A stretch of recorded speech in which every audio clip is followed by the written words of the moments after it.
ಇದು ಎಲ್ಲ ಪಾರ್ಲರವರಿಗಲ್ಲ, ಅದೇ ಪಾರ್ಲರಿಗೆ ಹೋಗಿ ಕಲರಿಂಗ್ ಮಾಡಿರಿ ಅಂದರೆ ನೀವು ಮೆಹಂದಿ ಹಾಕಿದ್ದೀರಾ ಕಲರ್ ಬರಲ್ಲ ಅಂತಾರೆ. ಅದೇ ಪಾರ್ಲರಿಗೆ ಹೋಗಿ ಮೆಹಂದಿ ಹಾಕ್ಕೊಡಿ ಅಂದರೆ ಹಾಕ್ಕೊಡ್ತೀನಿ ಬನ್ನಿ ಅಂತಾರೆ. ಇಷ್ಟೇ ಜೀವನ, ಅವ್ರಿಗೆ ಹೆಂಗೆ ಬೇಕೋ ಹಂಗಂಗೆ ಬಳಸ್ಕೋತಾರೆ. ನಾವು ಅಷ್ಟರಲ್ಲೇ ಕಲಿಬೇಕು.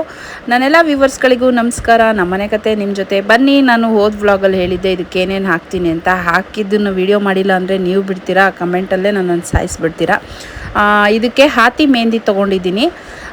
ನೀವು ಯಾವುದಾದ್ರೂ ತೊಗೊಳ್ಳಿ, ಹಾತಿನೇ ಬೆಸ್ಟು ಅಂದ್ಕೊತೀನಿ. ಇದು ರಾಜಸ್ಥಾನಿ ಮೆಹಂದಿ, ಹಾತಿ ಮೆಹಂದಿ ತೊಗೊಂಡಿದ್ದೀನಿ. ಇದು ಅರ್ಧ kg ಪ್ಯಾಕೆಟು 180 ರೂಪಾಯಿನೋ ಇರುತ್ತೆ. ನನಗೊಂದು 3 ಟೈಮ್ ಬರುತ್ತೆ. ಇದನ್ನು ಟೀ ಕುದಿಸೋ ಥರ ಕುದಿಸ್ಬೇಕು. ಏನೇನು ಹಾಕಬೇಕು ಅಂತ ಹೇಳಿದ್ರೆ ಟೀ ಪುಡಿ, ಲವಂಗ, ಅಕ್ಕಿ, ಮೆಂತೆ ಮತ್ತು ಮೊಟ್ಟೆನೂ ಹಾಕಿ ಕುದಿಸ್ಬಿಟ್ಟಿರಾ. ಆಮೇಲೆ ಟೀ ಪುಡಿ ಮೊಟ್ಟೆ ಸಾರಾಗ್ಬಿಡತ್ತೆ. ಮೊಟ್ಟೆ ಕಲಿಸ್ತಾ ಹಾಕ್ಕೊಂಡು ಕಲಿಸೋದು.